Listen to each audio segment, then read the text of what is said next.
Ito na lang. Try na natin.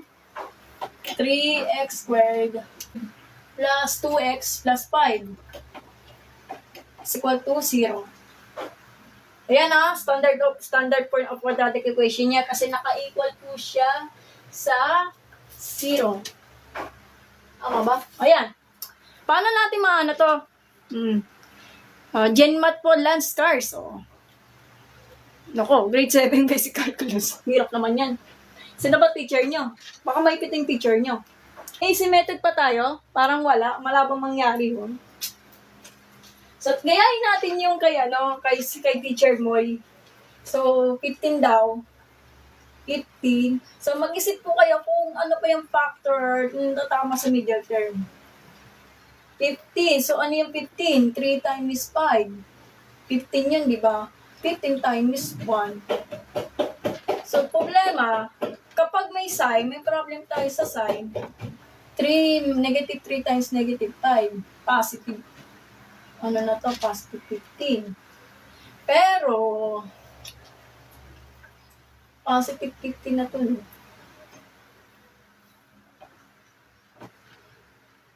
So, medyo malabo mangyari. Lalo na to pag negative, pinag-uusapan.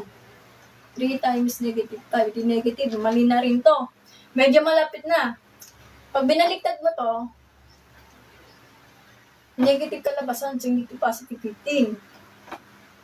Medyo malapit na, kaso ang problema, yung 15 mo, hindi siya positive, so hindi po siya factorable. So, ano na to? Diretso quadratic formula or discriminant kung gusto nyo. Kung maisip ko kayo mag-compute, mawala. So, wala tayong magagawa. Mag-quadratic formula po tayo.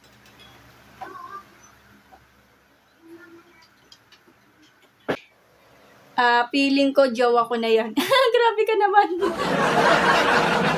Feeling jowa na daw niya. Feeling lang nga. Kasi, imagine nga rin nga talaga. Tama po kayo, Kas. Kapalapakan natin. Gawin mo na lang negative 5 palagyan. Grabe naman. Symptom naman niya, ma'am. wala tayo. Hindi siya factorable. Kahit yung mga asymmetric, hindi niya kakayanin yung asymmetric. Hindi niya kakayanin yung step-by-step kay Teacher Moy. So, malapit na saan yung negative 3 and 5. Kaso, ito marami, hindi siya tatama. So, mag-quadratic formula lang po kayo pag nagmamadali. So, it means, malamang ganito. Pag discriminant na, mag-discriminant kayo, equation, kung nagmamadali po kayo. Pag shortcut writing po tayo or shortcut process po tayo. Ayan, negative. Ang hirap.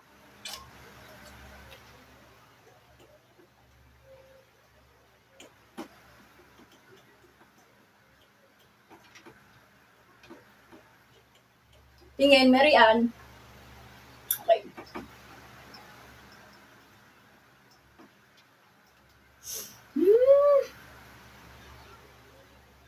Okay, so ito pa nga lang, parang may problem po tayo. Okay, so 15 times 4, 60. So wala na. Nga na. Imaginary na po to. Wala na. Asim po talaga. O diba? Paras din naman 12 times 5 yun. Hindi 60 talaga yan. So wala po tayo. No choice po tayo. Imaginary po talaga. Kasi ito pa nga lang ano mas malaki? Yung 4 or 60, siyempre 60, pero ang sign is negative. So, no choice, imaginary na po to. 60 minus 4, hindi ano po to.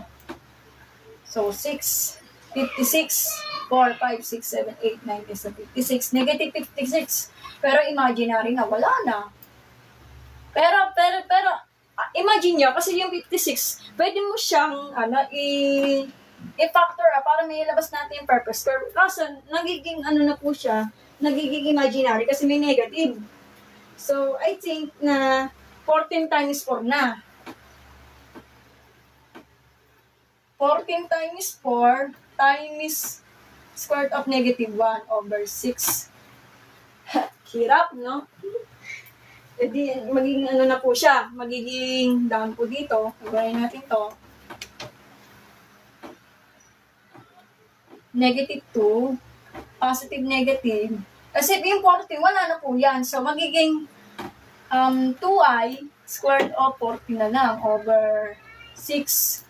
Bakit 2i? Kasi square root ng 4 is 2. Tapos yung negative 1, alam natin yung negative 1, square root ng negative 1 is i po yun kasi imaginary. So, divisible by 2, magiging ano na po to, negative 1 plus minus I squared of 14 over 3. Pwede niya paghiwalayin kung ganitong kasagot niya. Kaso ang tinatanong ng teacher, ma'am, paghiwalayin natin kasi 2 roots na naman yun eh. So, magiging x equal to negative 1 positive I squared of 14 over 3. Or yun naman dito, pwede ganito, pwede ganito. If na maghiwalay. Sana all maghiwalay din. Yay! Nako, ayoko na magturo. So, imaginary po to. Ayan. Pwede ganito, pwede ganito, pwede ganyan. Pag pinamad ka talaga maghiwalay. O, ayan. Ano tayo magagawa? Hindi siya factorable.